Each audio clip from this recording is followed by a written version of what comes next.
Hello, everybody. Soterios Johnson here. Before we begin this episode of California Now, I'd like to talk briefly about our podcast and California's reopening after many places closed due to COVID-19. While many of us have stayed home in recent months and put off travel plans, I'm willing to bet you've felt eager to get back out in the world. Like me, you may have been dreaming of your next California adventure. Well, this episode is part of a Greatest Hits series we've been working on from home to showcase some of the best spots in Southern, Central, and Northern California. As you venture back out, keep in mind some places in California may take some time to reopen and may have new guidelines in place. Thanks, and please enjoy this episode of California Now.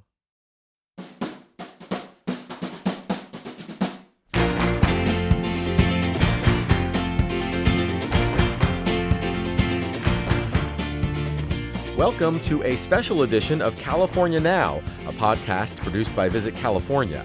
I'm Soterios Johnson. Today, we're heading to Central California. We'll highlight some of the most exciting places our show has visited, from Santa Barbara to the vineyards of Paso Robles to the Monterey Bay Aquarium, with lots of tasty bites along the way.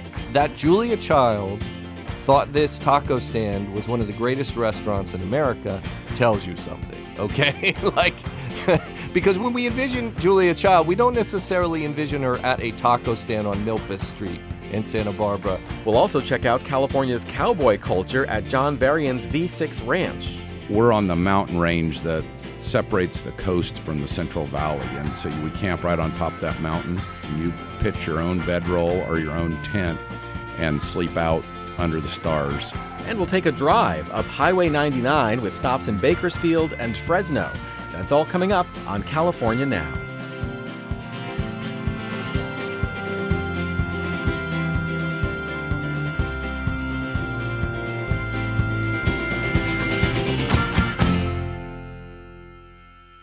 Our episode begins a short drive northwest from Los Angeles, headed up California's Central Coast. Travel and food expert Aida Molenkamp tells us it's a beautiful area where you'll want to take your time when you stop in for a relaxing sip or local bite. So Ventura and Oxnard are twin cities that are known for all of our great California strawberries. So you can stop to the side if you see a U-Pick farm or something like that. And depending on the time of the year to the end of the season, you'll see all kinds of different strawberries. If you get your hands on gaviotas or seascapes, buy a pellet and use them as your road trip snack because they're delicious. I didn't realize there were different kinds of strawberries. Oh, so many. Everything that we're talking about today, it's like, here's just the tipping point into this whole world of strawberries or all different kinds of flavors. And the other thing that there's a lot of different flavors of in Ventura are oysters.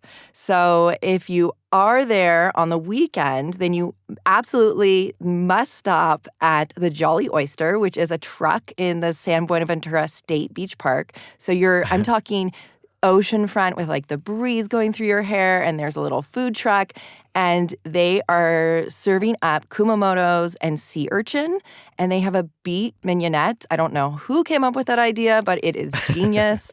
And you can just go to one of the picnic tables and hang out with your family. And the thing is, this is one of the things I absolutely adore about California right now, is that the Jolly Oyster is farm as in ocean farm to table, and they're extremely committed to sustainability, which is a big theme that you'll see along this road trip in particular, is a love for local and a love for making things last. And so Jolly Oyster just totally embodies that. And just down the street, once you have your belly full, you have to go to the Patagonia Headquarters. If, like me, you're into outdoor sports, skiing or hiking or surfing, you most likely have at least one product by them. And the thing is, their headquarters are right there in Ventura. My husband is actually a surfer, and we go there whenever we're in town, mostly because, yes, you can shop, but because they have amazing events. I'm talking independent filmmakers screenings or an impromptu yoga class. So if you really want to take a break and dive into the culture of Ventura, the Patagonia Headquarters is a really good cheat sheet for that. That sounds really great. And, going back to the food trucks, I'm just that boggles the mind. When you think of food trucks, you don't think of oysters. You might think of like burgers or something. But to have a food truck that, focuses on sustainable and just fresh oysters, I mean, that's just pretty amazing. For sure. And I think the thing that's so great about the California coast is right now we have people up and down the coast really committed to that sustainable seafood culture. And so you'll see aquaculture, all kinds of different people, including at the Ventura's Farmers Market, which is Saturdays. If you're in town then, it's an incredible farmers market, has all the kinds of things we already talked about and more. At the Ventura Farmers Market, there is, well, at least last time I went there a couple weeks ago, they had a seafood share. So basically, if you've heard of a farm share where you can subscribe to farm produce, they do the same thing with seafood. So you're just seeing these people over and over really committed to that. And also they have all kinds of great different kinds of seafood that you might not be totally comfortable with. Like sea urchin is still not, mainstream for a lot of people, but that part of the coast has some of the best sea urchin in the world, hands down. That's really great. I had no idea there was so much to do in Ventura. Where are we heading next? So from Ventura, we're going to head up towards Santa Barbara. And the thing is, this little coast area, just only a few mile drive between the two cities, is one of my favorites. If you got a convertible, which I know a lot of visitors like to do, throw that top down. And you're going to see some of the most famous surf points in this part of the coast. And so you're going to see surfers and great waves. And when you get to Santa Barbara, one of the places that I think is really worth stopping in is right next to the freeway in downtown. So there's this area called the Funk Zone because it's got its own little beat and vibe. And one of the things I really liked seeing out of the Funk Zone in the last few years is that it's become this mini tasting room area. So Santa Barbara and Central Coast has some of the most amazing wines in the world. All you have to do is watch the movie Sideways to know what I'm talking about. And in the Funk Zone, you have some of those amazing wineries having their tasting rooms. And the place you're going to want to go first is called the Valley Project. This is by some local winemakers, and they have this map in chalk on the wall of the tasting room that explains to you the geography. So how the winds blow, what different valleys that there are that you need to pay attention to understand why this part of the world makes such phenomenal Pinot Noir and all these wines that they're known for. And so for a local wine 101, you're going to want to go to the Valley Project. And this is a place where you can taste the wines from different wineries, kind of like one-stop shopping. This is a place that has a few different wineries who've come together and they have their own wines to taste, but they're from all over the region. So you really get an idea of what a wine that's more coastal versus a wine that's more inland tastes like. And so you'll understand that juxtaposition. If you want a bigger variety of wines to try, then you're going to want to head over to Les Marchands. And that's just maybe a block and a half down the road from the Valley Project. This is owned by Acme Hospitality, who owns some of my favorite things in Santa Barbara. They have great restaurants, but of them all, I really love Les Marchands because they do have so many different wineries that are represented, including some European wineries. And the vibes are kind of a Euro rustic vibe. I'm talking a zinc-looking countertop and, beautiful lighting, and you walk in and you feel like Paris and Santa Barbara somehow came together in one room. Wow, it sounds like you can almost spend a couple of days at each stop on this road trip. I mean, to really appreciate all that's offered, right? So do you have any advice for travelers who are accustomed to like a more rigid itinerary? Really what I encourage people to do is breathe into their itineraries. So give yourself more time than you think you need. Maybe pull over at a town you've never heard of before or a stop that you've never seen, and you're going to have a richer experience. So, for example, in Santa Barbara, the pier is beautiful. Just north of the pier is Ledbetter Beach. And a lot of people just blow past it because of the way that the main streets go through Santa Barbara. But this is a beach that locals hang out at, and they surf it. They do stand-up paddle boarding. You can even do some little Hobie cat sailing right out of there. And so something like that might not happen if you're on too rigid of a schedule. I always tell people, if you're at a place where you're liking the vibes, those people probably are doing things that you're going to want to do too. So just tap into their info and their resources.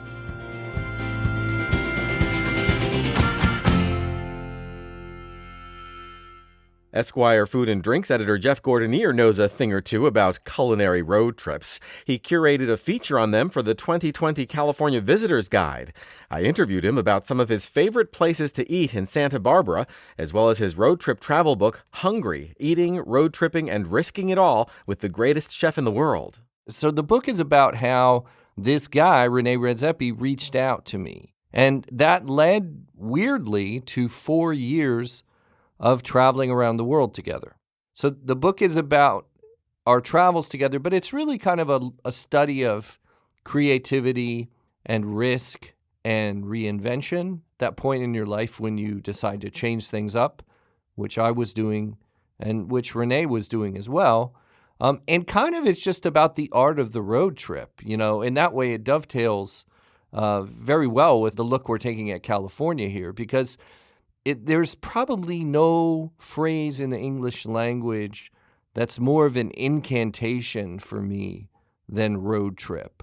Like if someone says, let's go out or let's go on a vacation, I'm sort of nonplussed. But if someone says, let's go road tripping, I'll do anything. Like I'll get on a plane, a train, let's rent a car, let's just go. And I find that incredibly appealing. I like the idea that you can change your surroundings just from saying yes. Right. I mean, and we love road trips on the podcast, and to focus the road trip around food. I mean, I almost feel like there's almost no better reason to take a road trip than to just like experience the amazing food offerings in an area. Yeah, that's what it's all about. I don't really understand what the road trip amounts to without the meals, to me, the road trip is all about the music you play in the car and the food you eat along the way. Now, you've called Santa Barbara the most beautiful place in America, and I know you're particularly fond of Paradise Cafe there. Tell listeners a bit about why. I'm incredibly envious of the people who live there. My wife and I actually love Santa Barbara so much that even though we live in New York, when we decided to get married a couple of years ago, we flew back to Santa Barbara and got married at the courthouse there. And amazing. Yeah, and where we went for our dinner on our wedding night was Paradise Cafe to get cheeseburgers and martinis. That was our wedding night dinner. That sounds I love so great. it that much. But, it's just another place that has the quintessential California cheeseburger. It's a little different in style than the Pie 'n Burger one. It's a little thicker patty, a little more minimalist. Like, I don't think they have all the vegetables on there. But you feel like you walked into an Eagles song at this place. Sun is streaming through the windows. There's an outdoor patio. You just don't want to leave, Oh, yeah. So if you're in Santa Barbara, you have to go to La Superica. This is an order. I'm not requesting that you do this, like you have to do this. It's kind of an American rite of passage for people who love food. Isn't that Julia Child's favorite restaurant? There you go. A lot of people, who moved the needle in the American food movement, Jonathan Gold, Alice Waters, etc., they come from California. Right. That Julia Child thought this taco stand was one of the greatest restaurants in America tells you something, okay? Because when we envision Julia Child, we don't necessarily envision her at a taco stand on Milpas Street in Santa Barbara. I love the thought of that, just that image of her walking up to the taco stand and enjoying one, at a table outside. Yeah, and you have to wait in line. Everyone waits in line. There's no special treatment at this place, and it's all cash. You have to bring cash, if I remember correctly. I'm pretty sure that's true. And, it's very, very kind of basic food. Some things are just like tortilla and melted cheese, or tortilla and melted cheese and chiles, or tortilla and some roasted pork. And that's it. You put some salsa on it, you're good to go. I used to work in Santa Barbara. I remember waiting in line there and seeing David Crosby, Jackson Brown. They're just waiting in line with everybody because they love these tacos so much. I'm going to give your listeners a secret, though, similar to the Pie 'n Burger one. Okay. At Pie 'n Burger, I'm saying go for breakfast. Right. At La Superica, you're going to see this big board with all these tacos. And, yeah, you want to get some. But there's a little board right above the window that has specials. And those specials tend to be tamales and sometimes like a stew, like a hominy stew or something. Get that stuff. That stuff is very special. again, the locals know this. The locals will go in, see whatever is on the board of specials and order 2 of each.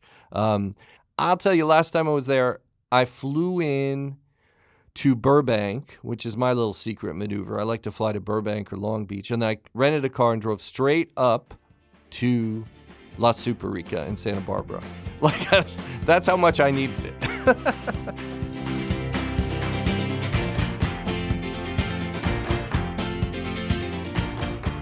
When it comes to wine destinations, the Napa Valley and Sonoma County tend to get the most attention, but guest Katie Hayward reminds us that the Central Coast needs to be on your list too. Hayward owns Uncorked Wine Tours in Paso Robles and says there's no shortage of delectable options around town. We have everything from Zin, Bordeaux varietals, Rhone varietals. I mean, it's amazing. I mean, if you ask a sommelier, probably 10, 15, 20 years ago, we would be known for our Zinfandels. But what we've found is that we can actually grow pretty much anything here, which makes us stand out as well. I know that, Napa is known for their cabs, but we definitely have a lot of winemakers right now trying to put us on the map for cabs, which we're doing, which has been amazing. And as far as different blending, it's anything goes. I mean, there's just some crazy blends coming out.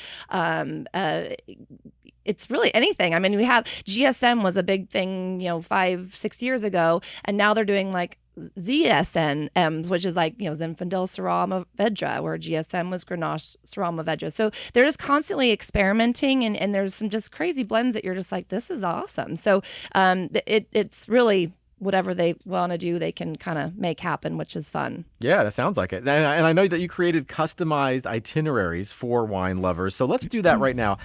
I want to go to, say, 3 iconic Paso Robles wineries. Where are you taking me, and what makes each of these spots special? That's a question I get all of the time. What's your favorite winery? And it's really tough because it depends on my mood. I feel like drinking. Is it wintertime? Is it summertime? Is it hot? All of those things. So I did come up with 3 that I felt were kind of iconic for this area. One is Eberly Winery. Gary Eberly, kind of known as the godfather of the wine region. He just had his 40-year anniversary. He is actually kind of the co-founder of Paso Robles Appellation. That started back in 1983. So he's been around for a long time. They have a huge, wide range of varietals on their tasting menu, and just a family-owned and operated. So literally you'll see Gary sitting outside in the afternoon drinking his favorite Cabernet, and you get his, he'll sign the bottles. And it's just, I think a lot of people love that about our area, is that you actually get to meet the winemaker, the owners. They're always present, and they, you can tell that they'll love it.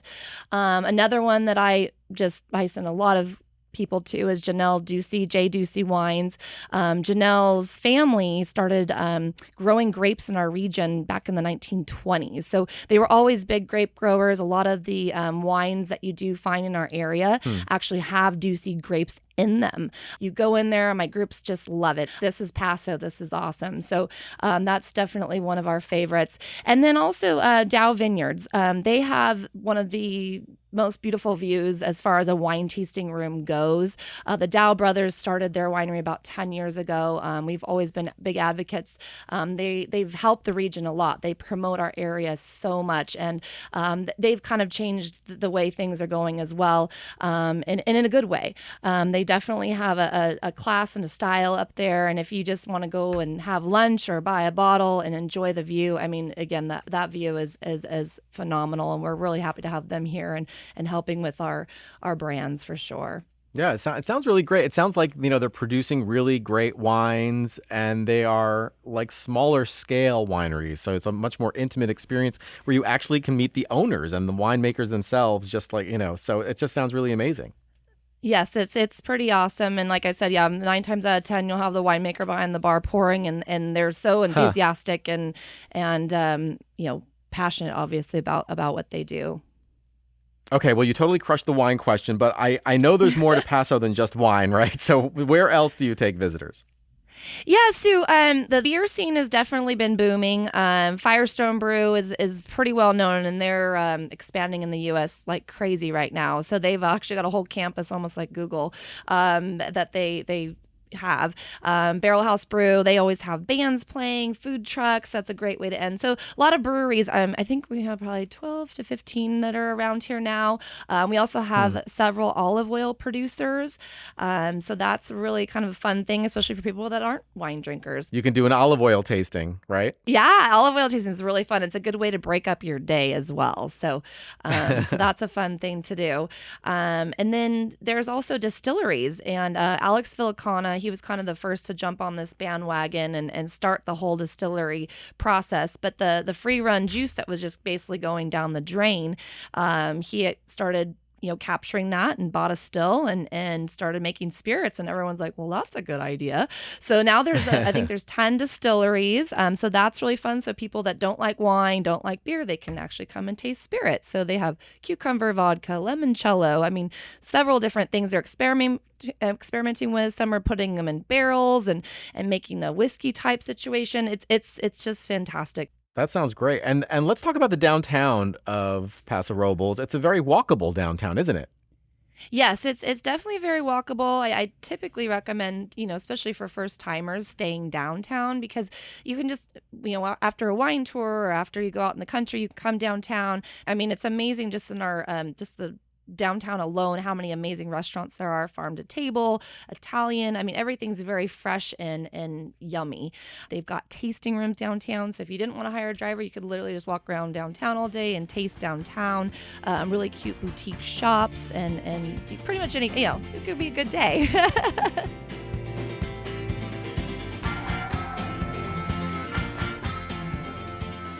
From Paso Robles, it's about a 30-mile drive to the V6 Ranch in Parkfield.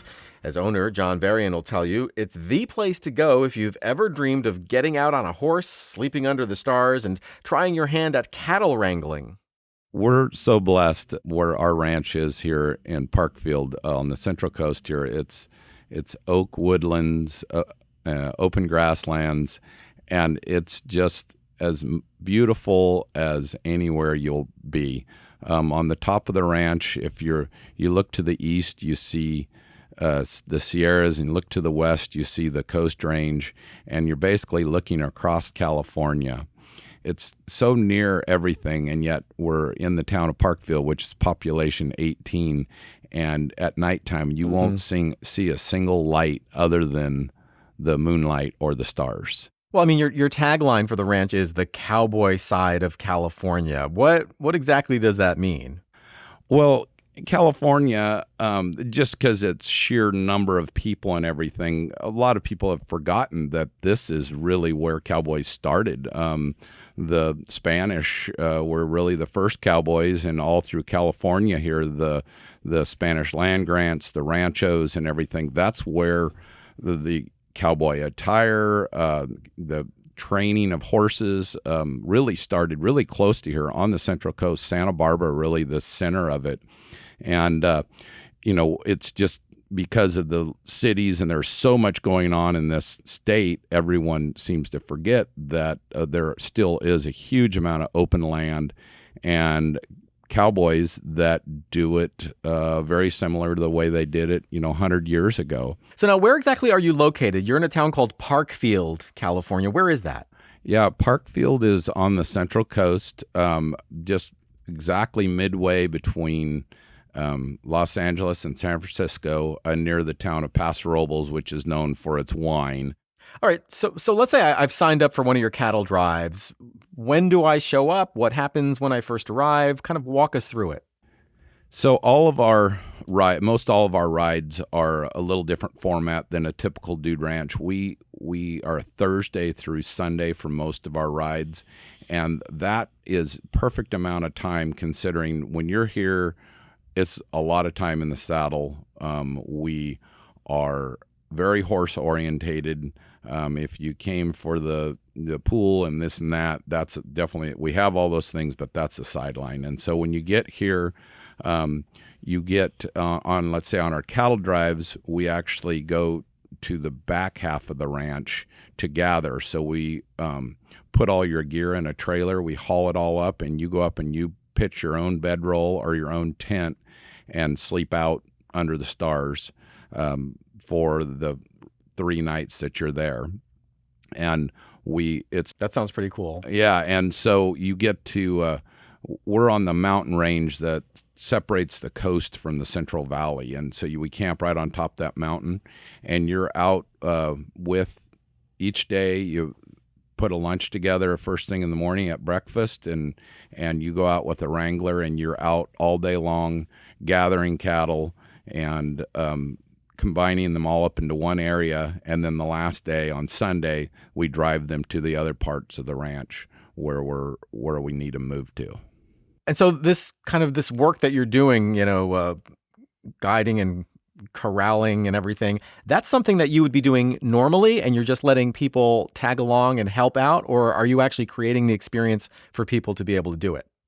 No, we organize our cattle drives. Our cattle drives are just one of our many different rides we have, but our cattle drives are organized in the spring and then one in the fall when we are doing our cattle work.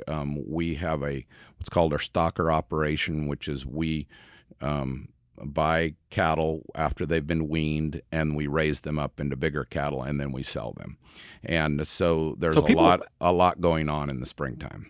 Yeah, so people are actually being able to you're actually experiencing the real thing. This isn't just like an amusement park ride.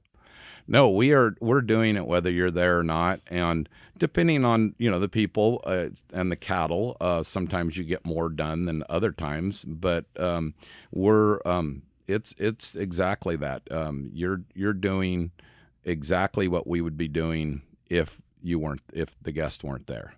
And the wranglers, all the people that you're riding with and everything, do this for a living, most of which are my family members. There's 3 generations of Varians on the ranch, and they, born and raised, all of them here, so they know the ranch, they know cattle and everything else. But when we do have other people helping, we have people that are professionals. They either manage ranches, they train horses, whatever. They do this for a living, and so it takes a little different situation than if you were going to ride at a riding stable. You've got to have a horse that you can steer and go around cattle, and you've got to have people that are savvy enough to know, okay, this person can handle this route. Okay, now those there, let's take them on the easier gather. So it is for all people that have never ridden before, come and do it, but we just know how to break them up and put them where they're going to be most useful and where they'll feel comfortable.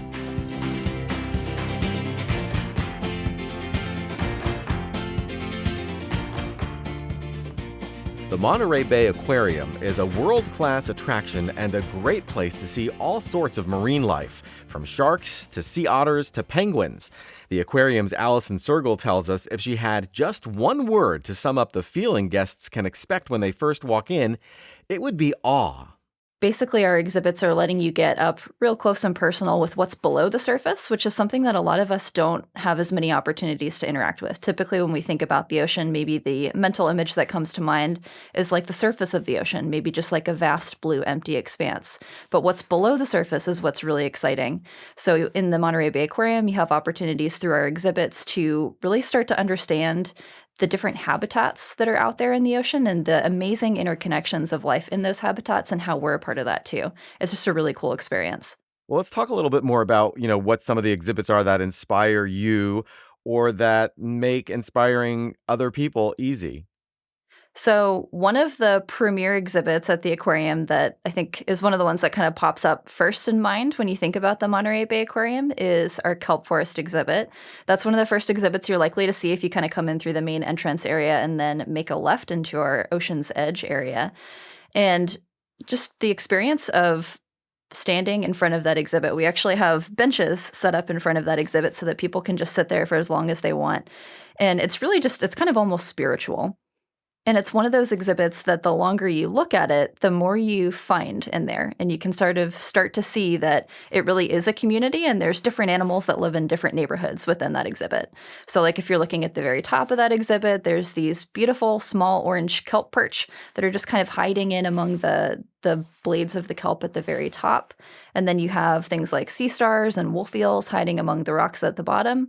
And then giant sea bass that are kind of cruising through the middle of the water. And it's just it's a really fun place to come spend some time, and you really do get that sense of awe looking inside that exhibit. It really is one of the most iconic exhibits at the aquarium, but there's so many others too. I mean, it is such a big place. What are some of the other kind of can't miss exhibits visitors should make time to soak in? So when guests come in, one of the things that we recommend is if you have the opportunity, try and give yourself at least 3 hours to spend at the aquarium. Because like you mentioned, there's so much to see here. We have 2 buildings, 2 floors, and everything is just jam-packed with can't miss experiences, in my opinion. The other thing we always try and recommend is that while you're here, make sure you catch at least one feeding program and at least one auditorium program while you're here. That will really add to your educational experience. And another thing I recommend is making sure you make time to connect with our volunteers and staff. They'll really add a lot to your experience as well. I think one of the things, if you time your visit right and you're able to be at the aquarium at 11 a.m., we do an open sea feeding in our open sea exhibit. So that exhibit represents the pelagic ocean, the largest habitat on Earth. You have sharks, you have tuna, sardines, sea turtle sometimes swimming around in there. And we do a feeding of that exhibit at 11 a.m. every morning. And that really allows you to see all the amazing feeding adaptations of those animals, all those great natural behaviors on display. And you can learn about our Seafood Watch program too. So that's definitely something I recommend, making sure you are able to catch that program if you have the opportunity. And on the way in, I definitely recommend stopping at our tiny drifter station, because as you stare at that open sea exhibit, over 1 million gallons inside that exhibit, what you're going to be noticing most is some of those larger animals, the top predators, things like sharks or tuna. What you're not seeing that is possibly even more important is all the plankton that help to support that entire food chain. So all these microscopic animals, all these, photosynthesizing organisms as well that are so small that you can't even see them, but they're all this life contained within a single drop of seawater. We actually have a volunteer station with a really great high-quality, high-powered microscope that allows you to see plankton. And it's so high resolution that you can actually stare into the eye spot on a copepod and kind of watch it swimming around in the dish. And there's really cool education that really cool. Isn't it cool? There's really cool education that our volunteers do there too about basically the way that we can help protect all this ocean life in the base of our ocean food chains. Because right now, one of the things that's happening is our ocean chemistry is changing as a result of our carbon emissions. So that's something that we can all work on in our communities to help protect that base of the food chain. Absolutely. Okay, one last thing, Allison. For folks visiting the aquarium, are there particular times of day or events that not everyone knows about? Maybe a certain feeding or an animal that's most active an hour before closing time or something like that. What kind of an insider tip do you think people ought to know? So one thing that I always recommend is, not many people know about this, but we have a text alert program at the aquarium. And that gets you set up for any of the special opportunities that happen that are not on our regular scheduled program guide. So when you walk into the aquarium, we do have program guides that list kind of the schedule of planned events for the day. So that's definitely something you want to reference to be able to plan your visit. Our staff in the entrance area will help you out with that. But you'll also see on there, if you want to get signed up for the text alert program, you text the word experience to 56512, and that will actually send you a text message directly to your phone if there's anything extra special that's happening. Like say we're going to go feed the giant Pacific octopus and that wasn't on the program plan for the day, you'll get a text alert about that so you can make sure to go check it out. Or you never know what we're going to spot off our back deck.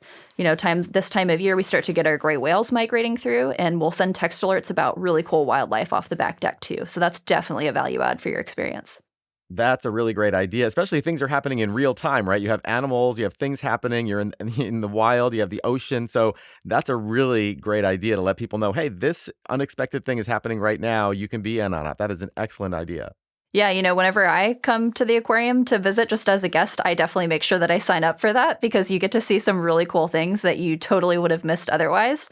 And for that same reason, I definitely recommend whenever you're out enjoying the exhibits throughout the aquarium, connect with our staff and volunteers, because the whole reason we're there interpreting those exhibits is to help you discover something inside those exhibits that you might have otherwise missed. So we can point out really cool animals that we know are there inside the exhibits, but that are harder to find. Sometimes they're not even on the exhibit labels, but we know where to find them. So if you want the insider scoop on that, definitely talk to our staff and volunteers. We'll also help you learn something about the exhibits and the animals, and hopefully that will leave you feeling inspired to help protect the ocean.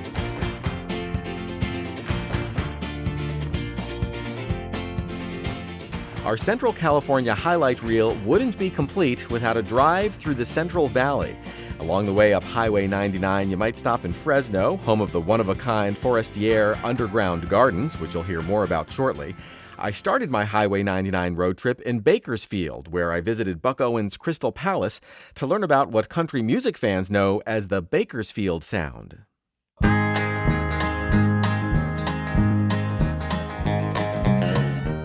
Bakersfield is a hub for agriculture and oil production, but it may be its association with American music that most travelers think of first. The Bakersfield Sound became an alternative to Nashville's hold on country music in the 1950s and 60s, with stars like Buck Owens and Merle Haggard rising to fame. And the influence continues today with musicians like Dwight Yoakam. And I'm at the epicenter of the Bakersfield Sound, the Buck Owens Crystal Palace, with an authentic buckaroo, Jim Shaw. Jim, you played with Buck Owens and the Buckaroos for many years. Tell me what this place meant to Buck and what it means to fans of country music today. Well, during our years of traveling, I started when I was 23, 1970. In all those years traveling, Buck always talked about if we ever build our own place, we would do this, we would do that. And the whole idea, of course, was have people come to you instead of having to fly around and go to them. And so at a certain point, which happened to be 1996 is when we opened this, he'd had enough traveling, and we decided to build the one we've been talking about for all those years. So what are some of the things that he really wanted to put in this venue? Well, he wanted it to be a restaurant and a theater and a bar and a museum all stirred up together. And so, so the seating in this huge room, this theater, is not your typical theater seating. So is it basically set up almost like a supper club with tables and chairs? Yes, and it's multi-level? Yes, it's a very concert but family oriented. Yeah. I mean, certain nights when the Buckaroos play there and the local bands, it's strictly people out having parties, bringing the family out for dinner. It's the only place I've ever known where you can have live music and children dancing with their grandparents on the dance floor. So what makes Bakersfield and the Bakersfield Sound different from the music scenes in like LA or Nashville?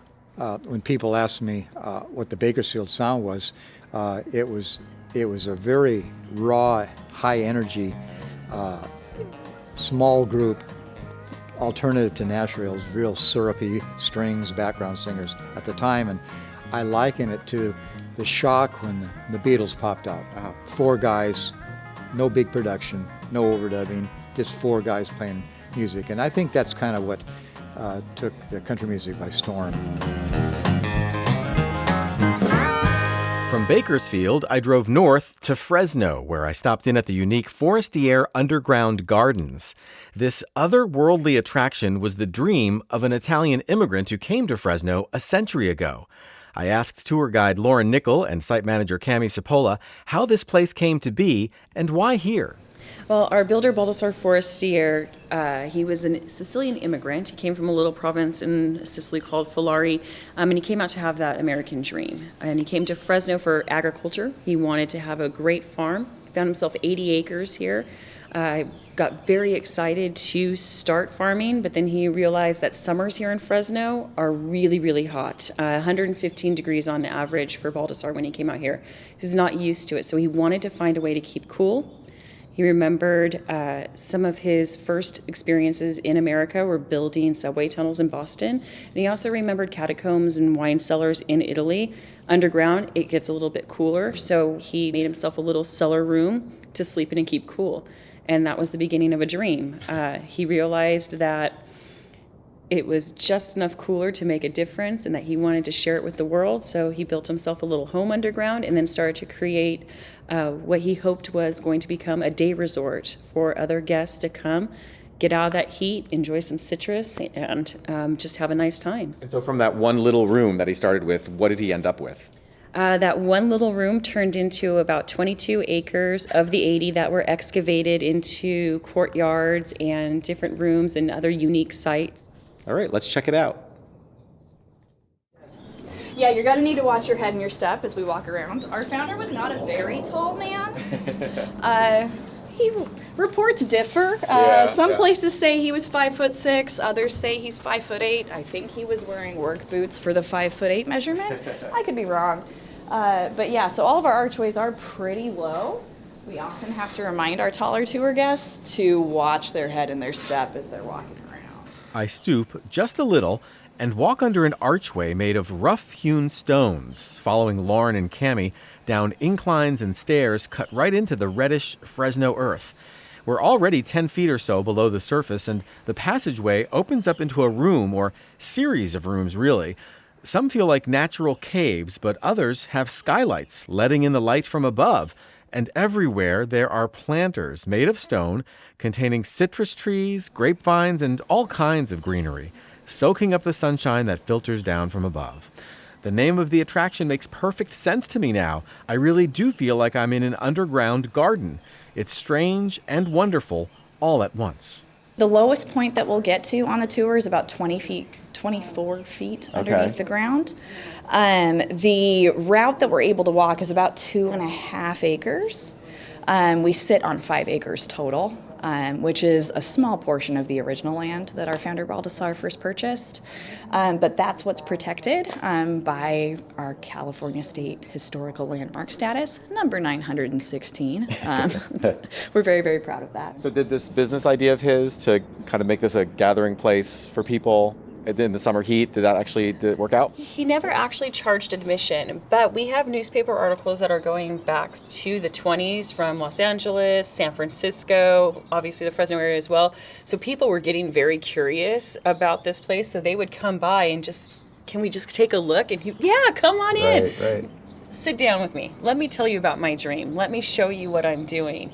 Do we know if he inspired anyone to do anything like this anywhere else? We have people every day tell us that he inspires them, but I've never heard of anybody doing anything quite like this. We have interesting things like Watts Tower, and, there's other man-made interesting things, but I've never really found any place that's quite like this. Right. The Watts Tower comparison was apt. Forestiere Underground Gardens is a quirky, unique, unforgettable place, and I'm so glad I got a chance to see it for myself. Exploring this subterranean attraction was a reminder to me that California is a fascinating place populated by countless fascinating characters. We hope you enjoyed our audio tour around the central part of California. California Now is produced by Visit California. I'm your host, Soterios Johnson. You can find more episodes of our show on iTunes and Stitcher. Please subscribe. And you can find links to the many places we talked about in today's episode on our website, visitcalifornia.com/podcast. This episode is the second in a 3-part series that began in Southern California. Next time, we'll share highlights from Northern California, rounding out our comprehensive look at this vast and magnificent state. Until then.